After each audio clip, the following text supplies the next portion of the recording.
गर्मियों की छुट्टियों में 5 दोस्तों ने तय किया कि वे किसी अनजान जगह पर एडवेंचर करेंगे। रोहन ने नेशनल लाइब्रेरी की एक बुक से एक जगह का पता निकाला, नाकडिहा गांव। कहते थे ये गांव 30 साल पहले वीरान हो गया था। यहाँ की गलियों में रात को अनजानी परछाइयां घूमती है और हवा में अजीब सी फुसफुसाहटें सुनाई देती है। सुनो, अगर डर लग रहा है तो अभी मना कर दो, वहाँ जाने के बाद रोना नहीं। यार मैं तो मना कर रहा हूँ, पर तुम लोग मानोगे थोड़ी। अरे डरता क्यों है अंकित, चिंता मत कर, भूत भी हमें देख कर डर जाएंगे। जीप से उतरते ही उन्हें अजीब सा सन्नाटा महसूस हुआ। दोपहर का वक्त था, लेकिन पेड़ों की घने झुरमुट के बीच सूरज की किरणें भी घबराकर छुपती लग रही थी। गांव की टूटी हुई पगडंडी पर कदम रखते ही जमीन पर पड़ी सूखी पत्तियां, सामने बिखरे पड़े मिट्टी के घर, जले हुए खंबे और उखड़े हुए कुएं दिखाई दे रहे थे। यहाँ कोई भी आवाज नहीं है, ना कोई जानवर ना कोई पक्षी। अरे कोई है यहाँ? मुझे अच्छा नहीं लग रहा रोहन, सच में कुछ अजीब है यहाँ पर। जगह अजीब है, इसलिए तो हम यहाँ पर आए हैं ना। आओ गांव के बीचों बीच चलते हैं, देखते हैं गांव के अंदर क्या है। वे गलियों से होते हुए गांव के चौक तक पहुंचे। वहां एक पुराना पीपल का पेड़ था, जिसकी शाखाओं में फटी पुरानी चप्पलें और गुड़ियों के टुकड़े उलझे हुए थे। पेड़ के नीचे एक टूटा झूला हिल रहा था, जबकि हवा बिल्कुल थमी हुई थी। ये क्या, गुड़ियों के टुकड़े? लेकिन कोई किसी पेड़ पर गुड़ियों के टुकड़े क्यों लटकाएगा? कहते हैं ये गांव के आखिरी बच्चों की निशानी है। कविता के ऐसा कहते ही अचानक वहां पर वो टूटा हुआ झूला एक झटके में इतनी जोर से घूमने लगा जैसे कोई अदृश्य बच्चा उसमें झूल रहा हो। भागो यार, ये झूला तो यहाँ अपने आप ही घूम रहा है, जैसे तो इसके अंदर कोई बैठा हो। लेकिन तभी सामने से एक बूढ़ी दादी आती हुई दिखाई दी, जिनका चेहरा झुर्रीदार और आंखें बिल्कुल सफेद थी। क्यों आए हो मौत के दरवाजे पर? हम जानना चाहते हैं इस गांव के बारे में। हर रात आत्माएं जागती हैं। यहाँ से भूले भटके लोग कभी वापस नहीं लौटते, और अगर लौट भी जाते हैं तो ये गांव वापस उन्हें यहाँ खींच कर ले आता है। हमें इन सब बातों से डर नहीं लगता, हम जानना चाहते हैं कि यहाँ क्या हुआ था। अगर जानना चाहते हो तो पुराने कुएं तक जाओ, लेकिन सावधान रहो, तुम्हारी परछाइयां भी तुम्हारा साथ छोड़ देगी। इतना कहकर दादी झाड़ियों की तरफ जाते हुए फिर अजीब ढंग से गायब हो गई। चारों ओर धुंध घेरने लगी, पेड़ झूमने लगे जैसे फुसफुसा कर कुछ कह रहे हो। पुराने जर्जर घरों के दरवाजे खुद ब खुद चरमराकर खुलने लगे। अब तो मजाक भी नहीं सूझ रहा यार, दादी की बात सुनकर और यहाँ की हालत देखकर तो मेरी भी हालत पतली हो रही है। चुप रहो, ध्यान लगाओ, ऐसा लग रहा है जैसे शायद कोई हमें देख रहा है। दूर कुएं की तरफ उन्हें एक धुंधली आकृति दिखी, झुकी हुई, चादर ओढ़े, लकड़ी की छड़ी पकड़े जैसे कोई साधु। ये तो कोई साधु बाबा लगते हैं। चलो उनके पास चलकर पूछते कि आखिर इस गांव के खाली होने के पीछे क्या कारण था और क्यों लोग इसे भूतिया समझते हैं। चलो। वे कांपते दिल के साथ धीरे धीरे कुएं की ओर बढ़ने लगे, जहां रात की पहली चीख उनका इंतजार कर रही थी। धुंध गाढ़ी होती जा रही थी, उन लोगों के कदम जैसे अपने आप भारी हो गए थे। हर ओर अजीब सी सिसकियों की आवाजें गूंज रही थी। कुएं के पास पहुंचते ही एक बदबूदार हवा का झोंका आया, जैसे कोई सड़ी हुई चीज वहां पड़ी हो। ये बदबू कैसी है यार? चुप रहो और उन साधु के पास चलो। कुएं के पास वो साधु अब भी खड़ा था, लेकिन उसका चेहरा धुंध में साफ नजर नहीं आ रहा था। धीरे धीरे जब वे पास पहुंचे तो साधु ने बिना पलटे गहरी आवाज में कहा, किसे अपनी आत्मा गंवानी है? सभी सिहर उठे। कविता ने डरते हुए कुएं के भीतर झांका यहाँ कोई है। तभी अचानक कुएं से एक सफेद हाथ बाहर निकला, हड्डियों जैसा पतला, गंदे नाखूनों वाला। रवि जोर से चिल्लाया, लेकिन उनके कदम जैसे जम गए थे। साधु ने अपनी छड़ी जमीन पर मारी और पूरा गांव कांपने लगा। घरों की टूटी खिड़कियां जोर से पटपटाने लगी। सूखे पेड़ों से झुलसी हुई परछाइयां निकलकर चारों ओर मंडराने लगी। ये परछाइयां हमें घेर रही है। ये परछाइयां नहीं, ये तो आत्माएं हैं। बच्चे अब कोई रास्ता नहीं, नागदिहा का श्राप तुम्हें भी निगल लेगा। एकदम से गांव के पुराने घड़ियाल की आवाज गूंजी, डोंग डोंग डोंग। हर डोंग के साथ एक नई परछाई प्रकट होती, बच्चों की कराहती आवाजें गूंजती और सूखे कुएं से चिल्लाहटें आती। हमें कुछ करना होगा, भागो, वरना यहाँ से जिंदा लौटकर वापस घर नहीं जाएंगे। दादी ने कहा था आत्माएं परछाइयों से बंधी है, अगर हम अपनी परछाई बचा ले तो शायद हम बच सकते हैं।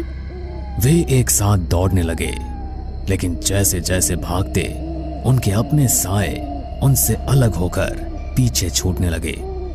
रवि ने पीछे मुड़कर देखा, उसका साया अब अकेला चल रहा था। अरे मेरा साया, वो अलग हो गया, मेरी परछाई मेरे साथ नहीं है। तभी अचानक किसी ने रवि का हाथ पकड़ लिया, लेकिन वो कोई इंसान नहीं था। सफेद आंखों वाला बच्चा सड़े हुए चेहरे के साथ उसे खींचने लगा। देखो, रवि को छोड़ दो। नीलम जल्दी कुछ करो, तुम्हारे पास माचिस है ना? माचिस निकालो, आत्माएं आग से डरती है। नीलम ने अपने बैग से माचिस निकाली, आग की लपटें उठी और परछाइयां थोड़ी पीछे हटने लगी। भूत आग से डरते हैं, जलाओ सब कुछ। सभी ने पास की सूखी झाड़ियों में आग लगा दी। धुआं चारों तरफ फैलने लगा, परछाइयां चीखते हुए पीछे हटने लगी। रवि भी छूट गया, लेकिन वो बेहोश हो चुका था। तुम आग से बच सकते हो, पर श्राप से नहीं। मैं तुम्हें इन बच्चों को नुकसान नहीं पहुंचाने दूंगी। दादी ने त्रिशूल से साधु की ओर इशारा किया। साधु जोर से चिल्लाया और देखते ही देखते धुएं में खुलकर गायब हो गया। धीरे धीरे गांव की हवा बदलने लगी, बदबू हटने लगी। अब जाओ, लौट जाओ और कभी मुड़कर मत देखना। रवि के दोस्तों ने उसे उठाया और भागते हुए जीप तक पहुंचे। पीछे मुड़कर देखा तो गांव फिर से धुंध में लिपट गया था। उनकी जीप नागदिहा गांव से निकल चुकी थी। रात गहरा गई थी, चांद बादलों के पीछे छुपा हुआ था। रास्ते भर हवा सिसकती रही और जंगल के किनारे कुछ झाड़ियों में हरकत होती रही। मैं पक्का बोल रहा हूँ, कोई हमारा पीछा कर रहा है। मत घबरा अंकित, अब हम उस गांव से बहुत दूर हैं। लेकिन तभी जीप के बोनेट पर किसी ने जोर से थपथपाया। सबके दिल थक कर गए। ये क्या था? रोहन ने शीशे से बाहर झांका, लेकिन तभी अचानक जीप अंधेरे में कहीं गायब हो गई। लेकिन सब कुछ वहीं खत्म नहीं हुआ।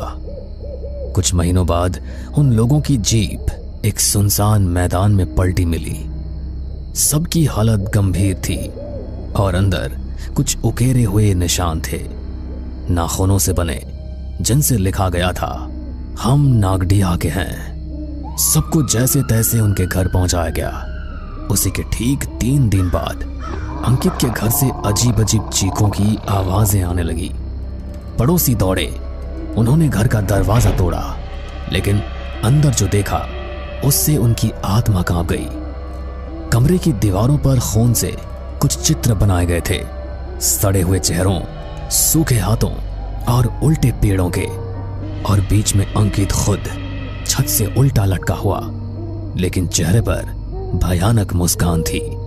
और कविता, वो अपने घर में आईने के सामने खड़ी थी। आईना धुंधला हो गया था, लेकिन जब धुंध छटी तो उसमें उसकी बजाय काले चितड़े पहने बच्चों की मंडली दिखी जो उसे घूर रही थी। एक बच्चा फुसफुसाया, अब तुम भी हमारे साथ खेलोगी। और उसी वक्त कविता गायब हो गई। केवल उसका दुपट्टा फर्श पर पड़ा रह गया। अंकित और कविता की हालत जानने के बाद बाकी सब बहुत डर चुके थे। इसलिए नीलम और रवि बचने के लिए एक तांत्रिक के पास पहुंचे। तांत्रिक ने जब उन पर एक खास धूप जलाई तो उनकी असलियत सामने आ गई। उनके शरीर के भीतर आधी आत्माएं अपना कब्जा जमा चुकी थी। उनकी आवाजें दोहरी हो गई थी, आधी इंसानी आधी राक्षसी। तुम्हें बचाया नहीं जा सकता, नागडिहा तुम्हारा घर बन चुका है। और अगले ही पल रवि और नीलम का शरीर बिखरकर काले धुएं में बदल गया। नागडिहा का श्राप सच क्या था? रोहन अब इस बात का पता लगाना चाहता था, क्योंकि अब सिर्फ वही उनमें से जिंदा बचा था और वो मरना नहीं चाहता था। आखिर उस गांव का रहस्य क्या है? क्यों वहां पर इतनी सारी आत्माएं भटकती हैं? ऐसा क्या हुआ था वहां पर? शायद मुझे अगर इस बारे में पता चल जाए तो मेरी जान बच जाए, वरना मैं भी मारा जाऊंगा। ऐसी जगह का इतिहास कहीं ना कहीं तो लिखा गया होगा। हमें नेशनल लाइब्रेरी से इस जगह के बारे में पता चला था, तो इसका पूरा रहस्य भी वहीं पर होगा। रोहन डरता हुआ नेशनल लाइब्रेरी गया। उसने वहां पर हर किताब को छान मारा। घंटों की मेहनत के बाद उसे एक किताब मिली जिस पर लिखा था नागडिहा का रहस्य। मिल गई। रोहन ने किताब को खोलकर पढ़ना शुरू किया और उसे नागडिहा का काला सच पता लगा। इसका मतलब है वो सारी आत्माएं उन बच्चों की है। नागडिहा असल में कभी एक साधारण गांव नहीं था। वो काले जादू और तंत्र मंत्र का गढ़ था, जहां निर्दोष बच्चों की बलि दी जाती थी। इसलिए उनकी आत्माएं आज भी वहां भटकती है। और वहां पर जिस इंसान ने एक बार कदम रख दिया, वहां की आत्माएं कभी उसका पीछा नहीं छोड़ती। अगर कोई वहां से जिंदा बचकर लौट भी आए तो भी कुछ समय बाद वो आत्माएं किसी न किसी तरह से उसे अपने साथ लेकर चली जाती है। और अगली बारी तुम्हारी है। क्या? किताब की आखिरी लाइन पढ़कर रोहन की आत्मा कांप उठी। तभी उसे अपने पीछे से किसी बच्चे के हंसने की आवाज आई। हमारी आत्मा कभी मुक्त नहीं हुई और तुम हमारे पास आए थे तो मैं तुम्हें वापस लेने के लिए आया हूँ। अब तुम भी हमेशा हमारे साथ नागडिहा में ही रहोगे। रोहन ने डरते हुए पीछे मुड़कर देखा तो बच्चे की भयानक आत्मा उसके सामने खड़ी थी। लेकिन देखते ही देखते वो बच्चा उसकी आंखों के सामने से कहीं गायब हो गया। रोहन थोड़ा निश्चिंत हुआ कि बच्चे की आत्मा वहां से चली गई है। लेकिन तभी उस किताब के अंदर से किसी ने हाथ बढ़ाया और उसे किताब के अंदर खींच लिया। वो पांचों दोस्त भी अब उन बच्चों की आत्माओं के साथ उसी भूतिया गांव का हिस्सा बन गए हैं। और आज भी अगर कोई एक बार भी नागडिहा की जमीन पर कदम रख देता है तो वहां की आत्माएं कैसे ना कैसे उसे अपने साथ ले ही जाती है। तो हेलो गाइस, मैं हूं आपका दोस्त और होस्ट चेतन। तो आज एक बार फिर स्वागत है आप सभी का हमारे एक और नए हॉरर पॉडकास्ट में। और आज हमारे साथ मौजूद है मशहूर पैरानॉर्मल इन्वेस्टिगेटर मिस्टर मेहुल, जिन्होंने बहुत से इंटरनेशनल हॉरर लोकेशंस को भी कवर किया है। तो मेहुल, हमारे दर्शकों के साथ जरा अपने कुछ हॉन्टेड एक्सपीरियंस शेयर कीजिए, जिसको सुनकर दर्शकों के साथ साथ हम सबके भी रोंगटे खड़े हो जाए। बिल्कुल चेतन, मैं आपके साथ अपना कल रात का ये हॉन्टेड एक्सपीरियंस शेयर करता हूँ, जो मेरी पूरी जिंदगी का सबसे ज्यादा दिल दहला देने वाला एक्सपीरियंस रहा है। तो फिर शुरू करते हैं इस पॉडकास्ट को। जी बताइए। एक्चुअली कल की उस हॉन्टेड लोकेशन पर जाने से पहले ही मुझे कुछ साइंस मिलने शुरू हो गए थे। माँ ने भगवान की आरती की तो पूजा की थाली माँ के हाथ से छूटकर नीचे गिर गई। मंदिर में भगवान के सामने जल रहा दिया भी अचानक से बुझ गया। माँ तो पहले ही मेरे इस काम से बहुत डरी हुई रहती है, और जब ये हुआ तो माँ और ज्यादा घबरा गई। बेटा, आज तू कहीं मत जा। भगवान भी बार बार यह आदेश देकर तुझे वहां जाने से रोकना चाह रहे हैं। मेरा मन बहुत बेचैन हो रहा है। बेटा, तू उस जगह पर मत जा, वो ठीक नहीं है। अरे माँ, तुम तो इस तरह से डर रही हो जैसे मैं पहली बार किसी हॉन्टेड लोकेशन पर जा रहा हूँ। मुझे कुछ नहीं होगा, तुम मेरी चिंता मत करो। माँ ने मुझे बहुत रोका, लेकिन फिर भी मैं माँ से बहस करके कुछ देर बाद घर से निकल गया। उस समय तकरीबन रात के 11:30 बज चुके थे। मेरे घर से वो हॉन्टेड लोकेशन ऑलमोस्ट 1 घंटे के डिस्टेंस पर थी। मैंने अपनी गाड़ी निकाली और हमेशा की तरह अपने फेवरेट गानों की प्लेलिस्ट सुनता हुआ लोकेशन के लिए निकल गया। ड्राइव करते मुझे थोड़ी देरी हुई थी, लेकिन कल रात पहली बार मेरे मन में एक अजीब सी बेचैनी हुई। मैंने सोचा कि घर वापस चला जाऊं, लेकिन मैंने अपने व्यूअर से उस लोकेशन पर जाने का प्रॉमिस किया था, तो मैं वापस नहीं जा पाया। लगभग पौने घंटा ड्राइव करने के बाद मैं उस लोकेशन पर पहुंचने ही वाला था कि तभी अचानक से चलते चलते बीच रास्ते में ही मेरी गाड़ी बंद पड़ गई। आसपास का एरिया बिल्कुल सुनसान था। ऐसे में अब मैकेनिक तो मिलता नहीं, तो मैं पैदल ही आगे बढ़ने लगा। मैं फोन में लोकेशन के अकॉर्डिंग आगे बढ़ रहा था कि न जाने क्यों अचानक मेरा फोन हैंग होने लगा। अरे यार, अब मैं लोकेशन पर कैसे पहुंचूंगा? इस फोन को भी ऐसी ही जगह पर हैंग होना था। मैं खुद से ऐसा कह रहा था कि तभी मेरे कंधे पर किसी ने अपना हाथ रखा।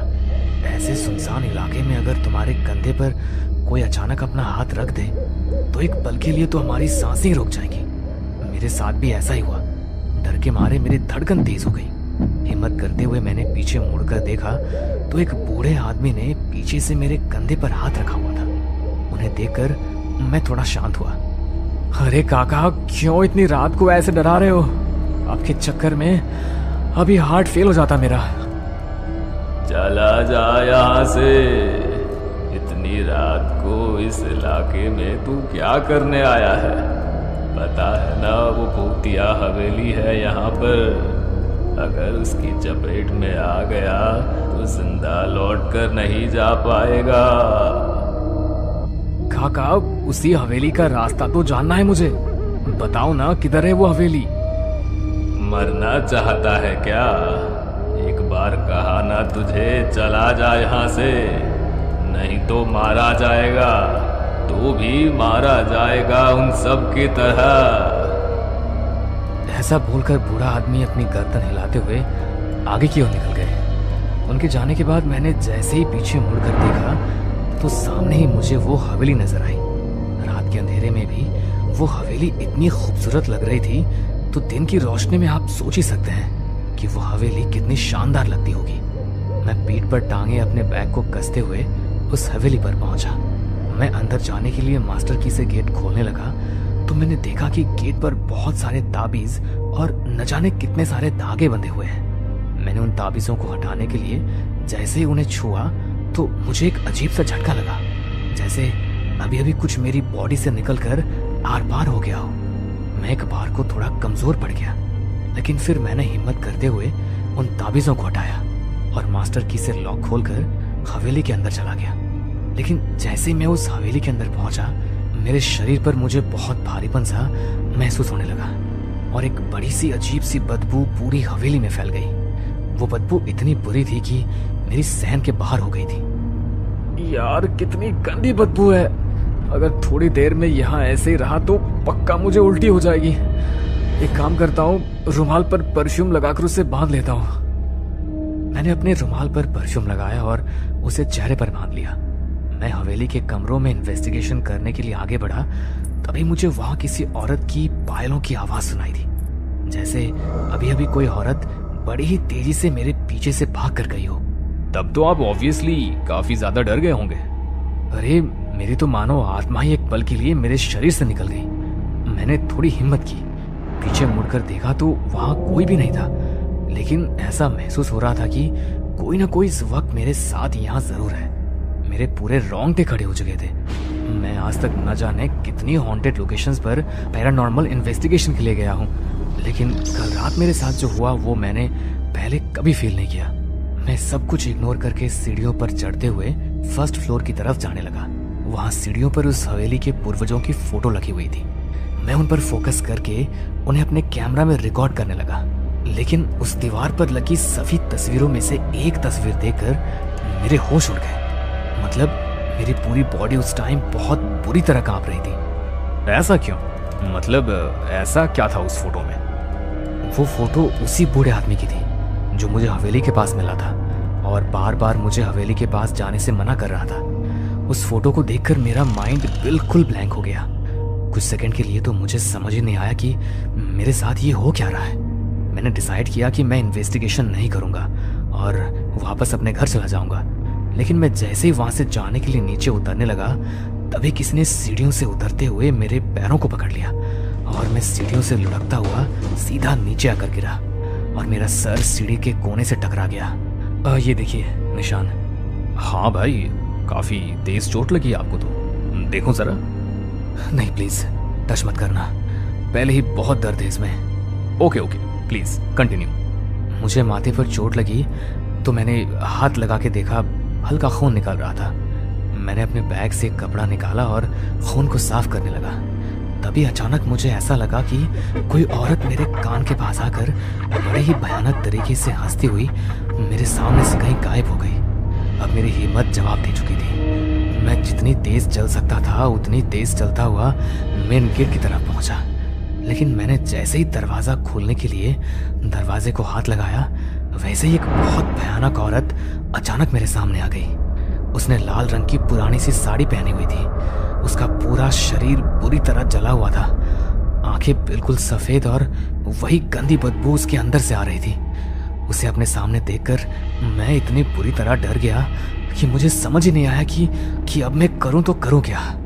लेकिन फिर भी मैंने हिम्मत की और सोचा इसे नजरअंदाज करूंगा तो शायद यहाँ से निकल पाऊं। लेकिन तभी वो औरत मुझे बड़े ही भयानक तरीके से देखते हुए मेरी तरफ बढ़ने लगी। उसे देखकर मैं अपने कदम पीछे की ओर लेने लगा। तभी मुझे लगा कि कोई पीछे से मेरी शर्ट को पकड़कर खींच रहा हो। मैं और ज्यादा डर गया। मैंने पीछे मुड़कर देखा तो एक 7-8 साल की बच्ची बड़ी ही भयानक मुस्कुराहट के साथ हंसते हुए मुझे देख रही थी। उसकी आंखें पूरी काली और पूरा चेहरा कटा फटा हुआ था। मैं उसके चेहरे से अपनी नजर चुरा रहा था। तभी वो भागकर उसी औरत के पास चली गई और उसके साड़ी के पल्लू के पीछे छुपकर खड़ी हो गई। वो दोनों एकटक मुझे ही देख रही थी। मैं इतना तो समझ गया था कि इनकी आत्मा अब मुझे यहाँ से बाहर नहीं जाने देगी। तो फिर आपने क्या किया? आप कैसे वहां से बाहर आए?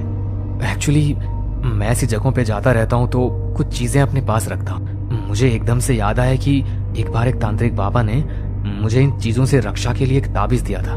मैं अपने बैग में उस ताबीज को ढूंढने लगा। लेकिन जैसे ही मैंने उस ताबीज को अपने हाथ में लिया, तभी उस बच्ची ने उसकी तरफ देखकर एक फूंक मारी और बड़े ही डरावने तरीके से मुझे घूरने लगी और उसी वक्त वो ताबीज जलकर राख हो गया। Oh my God! फिर क्या हुआ? फिर वो दोनों मेरी तरफ बढ़ने लगी। अब सब कुछ मेरे कंट्रोल से जा चुका था। उन दोनों ने मेरे पीछे की ओर किसी को इशारा किया और कोई अदृश्य शक्ति मुझे घसीटती हुई हवेली के एक अंधेरे कमरे में ले गई। मेरा कैमरा और लाइट उस रूम के बाहर ही गिर गए। रूम में बस मेरी लाइट की हल्की रोशनी आ रही थी।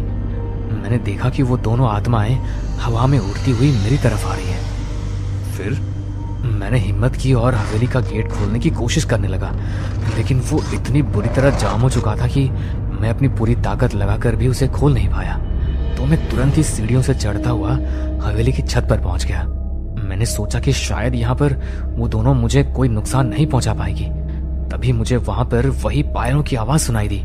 मैंने सामने देखा तो वो औरत हवा में उड़ती हुई मेरे पास आने लगी। तभी मुझे नीचे की तरफ से एक आवाज सुनाई दी, अंकल मेरे पास आओ ना, यहाँ मैं अकेली हूँ।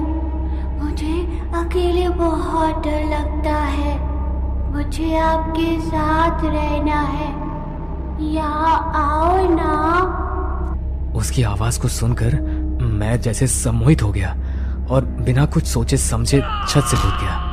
जमीन पर मेरा खून फैल गया और थोड़ी देर तड़पने के बाद मेरी मौत हो गई। क्या? मतलब तुम मर चुके हो? नहीं, ऐसा नहीं हो सकता। मैं तो कल रात को ही मर गया था। मेहुल के ऐसा कहते हुए वो किसी भयानक आत्मा के जैसा हो गया। लेकिन अब मैं तुम्हें भी अपने साथ लेकर जाऊंगा। तुम्हें बहुत शौक है ना मुर्दा लोगों और आत्माओं को देखने वाले लोगों की कहानियां सुनने और अपने व्यूअर्स के साथ शेयर करने का। तुम्हारी आज की इस वीडियो में भूत से असली सामना कैसे होता है और भूत क्या कर सकता है सभी देख लेंगे। इतना कहकर मेहुल की आत्मा चेतन को मारने के लिए उसकी ओर झपटने लगा। तभी कैमरामैन ने जल्दी से उस रूम में रखे माता रानी के सिंदूर को मेहुल की आत्मा पर फेंक दिया, जिससे उन सब की आंखों के सामने मेहुल की आत्मा एक जोरदार डरावनी आवाज के साथ वहां से गायब हो गई। और इस हादसे से सहम चुके चेतन ने जब कुछ दिन बाद पॉडकास्ट की रिकॉर्डिंग को देखा तो वो निशब्द रह गया, क्योंकि वीडियो में सिर्फ चेतन ही दिखाई दे रहा था, जो कि अकेले ही अपने सामने वाली खाली कुर्सी की तरफ देखकर बातें कर रहा था। मेहुल इंसान नहीं बल्कि एक आत्मा था, इसलिए वीडियो में सिर्फ चेतन की ही रिकॉर्डिंग हुई थी।